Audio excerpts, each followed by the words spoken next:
na, tara na.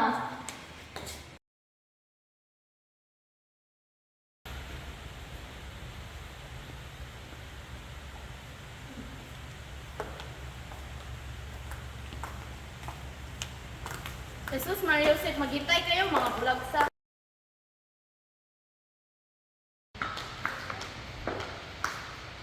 Ang laki na handaan nito.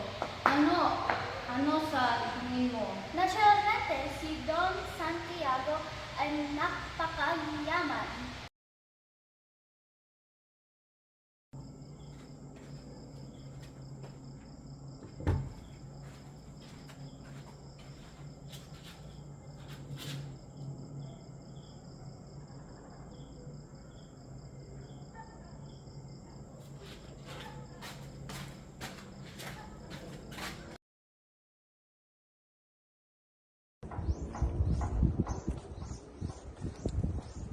Mag-ingat ka, matutukasin yung ama.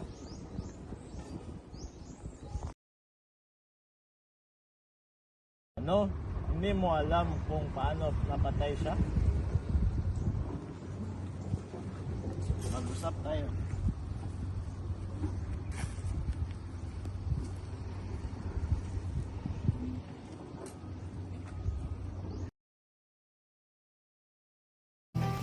Ang katangian ni Kapitan Tiago ay tinuturing hulog ng langit.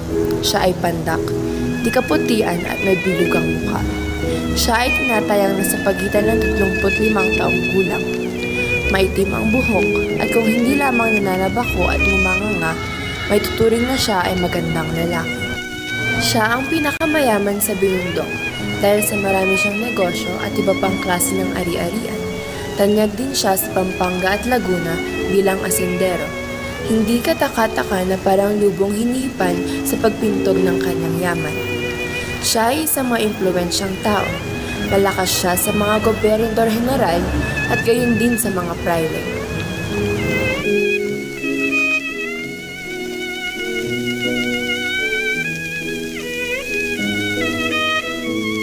Ang pagbili ng lupain sa San Diego ang naging daan upang maging kaututang dila roon ang kura na si Padre Damaso.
Maria Clara!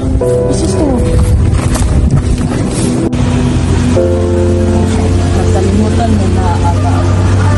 Sigurado ako, madami kang nakitang ibang babae. Maaari ko bang makalimutan ang katang-tanging minamahal ko? Oo naman. Naalala mo ba ito? Oo naman.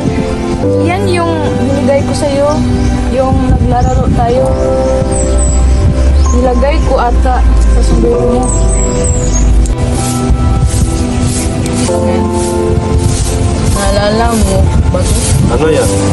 Ito yung sulat na ibinigay mo sa akin upang bago ka pumunta ko sa iyo pa. Alala ko, itinatago ko kasi ito na lang ang alala na naiwan sa akin noong umalis ka. Aalis pala ako.